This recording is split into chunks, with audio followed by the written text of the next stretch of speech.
How to fix Slack not loading.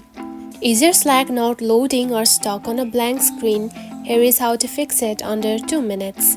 First step is make sure your internet is stable. Try switching in between your Wi-Fi and mobile data.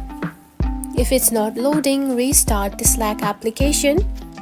Just remove the Slack app just like this and open it and restart it.